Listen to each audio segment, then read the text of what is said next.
Mesmo sabendo que a alienação parental pode causar vários danos psicológicos para o seu filho, muitas vezes o alienador prefere que a criança sofra do que deixar de prejudicar o seu ex-companheiro, né?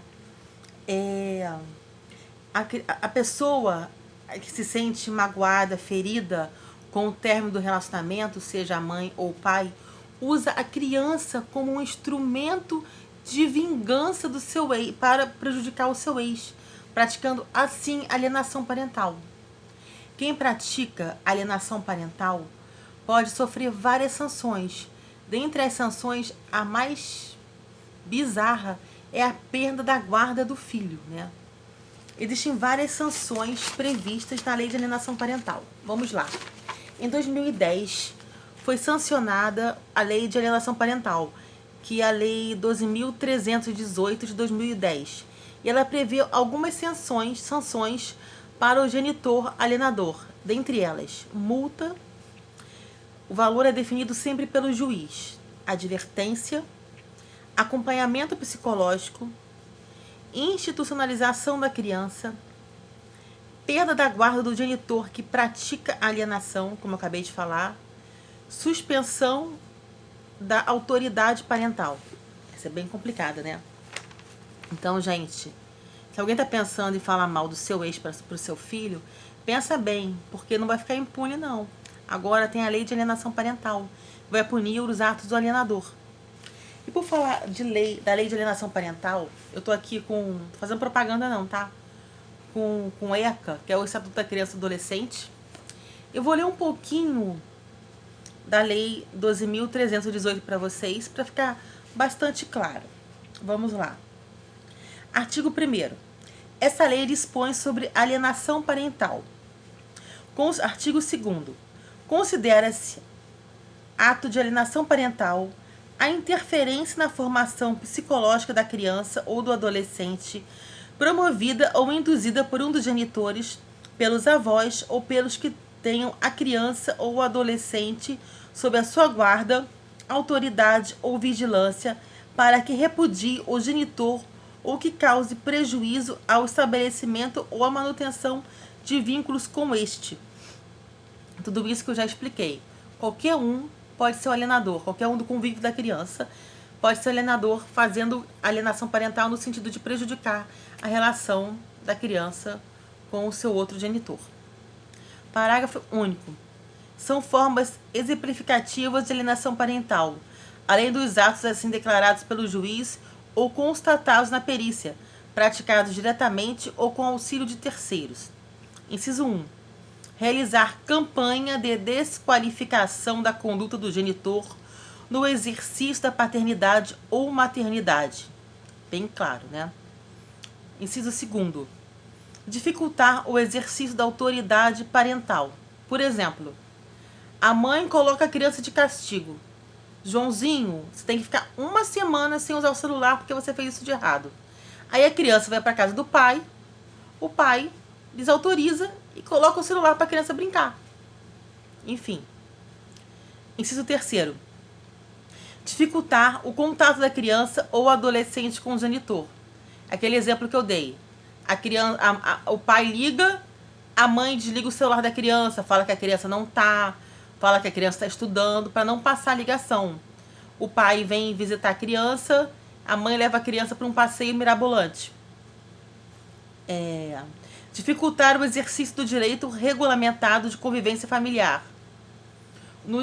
O fim de semana de ficar com o pai, a mãe leva a criança para Búzios ou para Angra.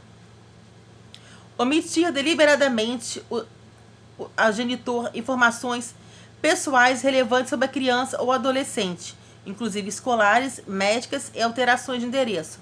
Aquele exemplo de que a mãe se muda e não fala para o pai onde foi morar. E aí o pai não tem como pegar a criança e passar o fim de semana. Ou então não fala sobre a reunião de pais do colégio, enfim. Não diz o dia da festinha, do dia dos pais. Tudo isso prejudica o relacionamento do pai com a criança.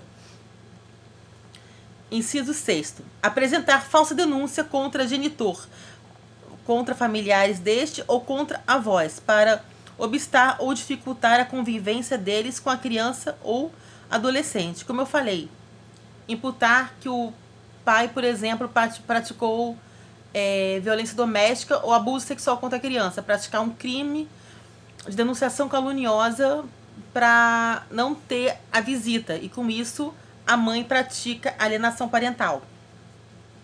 Mudar de domicílio para local distante, sem justificativa, visando a dificultar a convivência da criança ou adolescente com outro genitor, com familiares deste ou com os avós.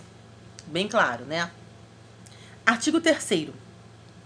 A prática de ato de alienação parental fere direito fundamental da criança ou do adolescente de convivência familiar saudável, prejudica a realização de afeto nas relações com o genitor e com o grupo familiar, constitui abuso moral contra a criança ou adolescente e descumprimento dos deveres inerentes à autoridade parental ou decorrente da tutela ou guarda.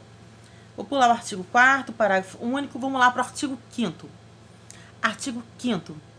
Havendo indício de prática de ato de alienação parental em ação autônoma ou incidental, o juiz, se necessário, determinará perícia psicológica ou biopsicossocial, ou seja, vendo que a criança está sofrendo alienação parental, o juiz vai nomear um psicólogo e ele vai realmente verificar se aquilo aconteceu.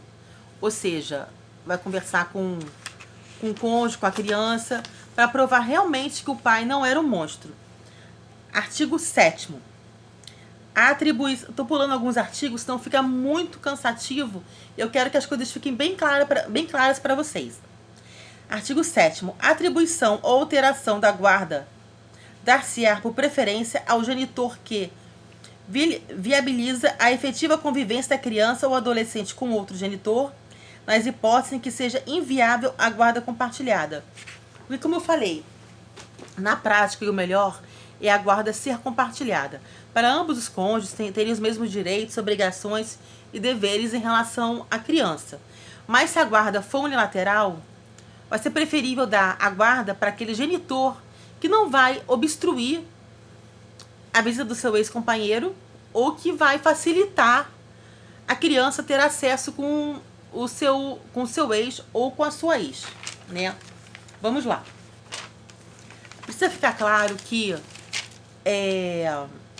quando uma relação acaba, eu já falei isso, a relação acaba, casamentos acabam, mas as relações de pais e filhos são eternas.